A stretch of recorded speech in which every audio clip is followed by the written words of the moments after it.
په خوست ولایت کې سترې اوبهیزې پروژې د ځان بساینې او پرمختګ پر لور د افغانستان یو ګام. په ختیځ افغانستان کې هلته چې طبیعي ښکلاوې او زحمتکښه خلک سره یوځای شوي، یو ځل بیا د پرمختګ او ځان بساینې زنګ وهل شوی دی. خوست ولایت چې د هیواد د مهمو کرنیزو قطبونو څخه شمیرل کیږي، اوس د یو نوي بدلون پر لور روان دی.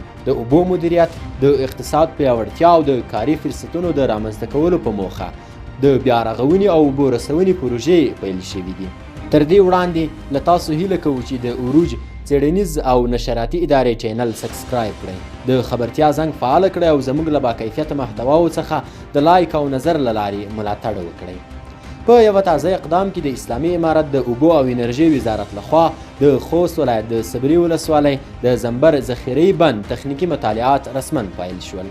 په دې مراسمو کې د اوبو او انرژي وزیر ملا عبداللطیف منصور، د خوست والي مولوي عبدالقیوم روحاني، د سیمې مسؤلین او خلک حاضر وو. زنبر بند په 32 متره لوړوالي او 1.8 میلیونه مکعب متره د اوبو زیرمه کولو ظرفیت ولري، چې د 4000 هکټاره کرنیزې ځمکې د خړوبولو توان لري او د 3500 کورنیو ژوند به په مستقیم ډول بدل کړي. د لومړنۍ اټکلونو له مخې د دې پروژې لګښت 591.1 میلیونه افغانۍ ټاکل شوی دی. د دې پروژې له مهمو موخو څخه د موسمي سیلابونو کنټرول، د اوبو د سرچینو دوامداره مدیریت، د کرنې پیاوړتیا او د سیمهییزو بنسټونو پراختیا یاد شوي. دا ګام د اوبو او انرژي وزارت د ملي ستراتیژۍ یوه برخه ده چې له مخې یې په ټول هیواد کې واړه او ستر بندونه جوړیږي. د دې بند ترڅنګ بله پروژه هم د 55 میلیونه افغانیو په لګښت پیل شوې، چې له مخې یې په خوست ولایت کې 10 کاریزونه پاک او بیا رغول شوي دي.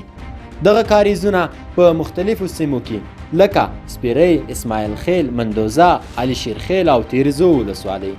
دا پروژه د استنادي دیوالونو، اوبو لارو یعنی کانالونو او کوچنیو بندونو جوړول هم رانغاړي، چې د اوبو د منبو په ساتنه او د کلیو د پرمختګ په برخه کې مهم رول لري.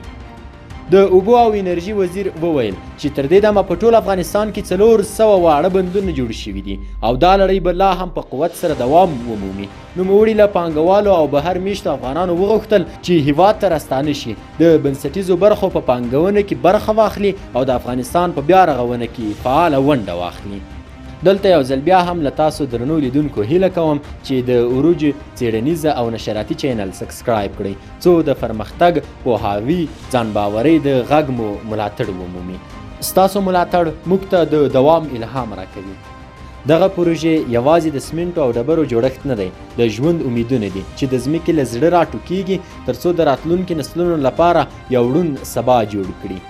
افغانستان د بدلون په حال کې دی او دا بدلون به زموږ په لاس تحقق مومي. راځئ یو ځای د یو ځان بساینې، پرمختللي او متحد افغانستان لپاره ګام پورته کړو.